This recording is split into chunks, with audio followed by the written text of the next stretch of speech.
Au grand marché, Esther est assise derrière sa petite table en bois. La table est vieille, bancale, fondue sur un côté. Elle l'a réparée plusieurs fois avec des clous récupérés, mais elle tient à peine. Devant elle, quelques légumes sont soigneusement rangés. Des aubergines luisantes, des carottes poussiéreuses, des oignons piquants, et un petit bouquet de ciboulettes attachées avec un fil usé. Autour d'elle, le marché est un chaos organisé. Les odeurs, les couleurs et les sons se mélangent en un tumulte constant. Les vendeuses crient pour attirer les clients. Des tomates fraîches. Venez goûter. Avocat, avocat bien mûr. Piment, piment pour relever vos plats. Des enfants courent entre les stands, riant et criant, poursuivis par leurs parents qui tentent de ne pas perdre leur panier. Certains renversent des légumes, d'autres s'accrochent aux jambes des passants, tandis que les commerçants s'excusent ou grognent en récupérant leurs marchandises. Une odeur de poisson frais se mêle à celle de la viande et des légumes. Les tomates éclatées sous le soleil répandent un parfum doux et sucré. Le marché entier sent la vie et la chaleur.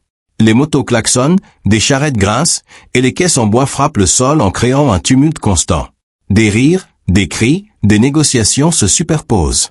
Les gens se bousculent, discutent fort, et négocient chaque franc. Un homme inspecte les aubergines avec minutie. Il les touche, les fait rouler dans sa main, puis passe à côté d'Esther sans rien acheter. Une femme âgée, avec un panier troué, discute avec un vendeur de mangue sur le prix des fruits, levant le doigt pour négocier, tandis que les enfants tirent sur ses vêtements. Deux adolescents vendent des bonbons emballés et se chamaillent pour attirer l'attention d'une cliente qui hésite à choisir. Un jeune homme criblé de tatouages tente de vendre des herbes médicinales, criant des promesses miraculeuses à qui veut bien l'entendre. Malgré tout ce mood, devant la table d'Esther, personne ne s'arrête. On la frôle sans la voir. On regarde ses légumes, puis on continue son chemin. Parfois, une main effleure les aubergines, hésite, puis s'éloigne vers un autre stand. Le soleil est impitoyable. La chaleur colle à la peau. La sueur coule le long de son front et disparaît dans son pagne. Le vent, rare et tiède, n'apporte aucun soulagement. Elle observe les autres stands et se sent invisible. Elle voit les clients rire, négocier, marchander, mais eux ne la regardent jamais. Elle entend le claquement des billets ailleurs, le froissement des sachets plastiques, le bruit des sacs qui se ferment. Le matin est déjà loin. Midi est passé. Et toujours rien. Depuis l'aube, elle n'a rien vendu. Son cœur devient lourd. Elle pense à la maison, à Félix, son mari, affaibli par la maladie, à leurs deux enfants, qui attendent de manger. L'argent du marché est leur seule chance aujourd'hui. Esther serre ses mains. Elle baisse la tête. Ses lèvres tremblent. Elle murmure doucement. « Seigneur, envoie-moi au moins un client aujourd'hui. Juste un, pour que mes enfants mangent. » Mais le temps continue de passer. Les clients achètent ailleurs. Certains regardent ces légumes, puis partent. D'autres passent sans même la voir. À 18 heures, le soleil commence à descendre. Les ombres s'allongent. Le marché se vide peu à peu. Esther soupire profondément. Encore une journée perdue. Encore une nuit difficile. Elle commence à emballer ses légumes avec des gestes lents. Ses mains tremblent légèrement. Elle range les carottes dans un sac en plastique usé, les aubergines dans un autre, puis les oignons dans un petit panier. Soudain, un bruit différent attire son attention. Une voiture propre et brillante s'arrête près du marché, comme on n'en voit presque jamais ici. Le moteur ronronne doucement, presque comme un souffle. La portière s'ouvre lentement. Une femme élégante descend calmement, bien habillée, propre, droite. Son visage est impassible. Ses cheveux noirs brillent sous les derniers rayons du soleil. Elle avance d'un pas mesuré vers le stand d'Esther. Les passants s'écartent pour la laisser passer. Certains chuchotent entre eux, intrigués. Qui est cette dame? Elle a l'air riche. Elle s'approche d'Esther sans dire un mot. Elle examine les légumes un par un, lentement, comme si le temps n'existait pas. Elle touche une aubergine, l'observe sous le soleil, puis la repose doucement. Enfin, elle pointe du doigt. Des aubergines, des carottes, des oignons. Esther emballe rapidement la marchandise avec soin. Ses mains tremblent légèrement. Elle sent son cœur battre très vite. La femme sort un billet de 5000 francs et paie sans discuter. Elle tend le billet avec une élégance froide, presque cérémonieuse. Pour Esther, ce billet vaut plus que de l'argent. C'est le repas du soir. C'est un souffle de vie. La femme prend son sac et s'éloigne sans sourire. Esther la regarde monter dans la voiture. Le moteur démarre. Puis, soudain, quelque chose brille au sol. Une bague. Dorée. Lourde. Éclatante. Elle semble presque irréelle sous les derniers rayons du soleil. Esther la ramasse. Sun Ker symbole. Elle regarde le triangle gravé dessous. Un frisson traverse son corps. Elle la fait tomber.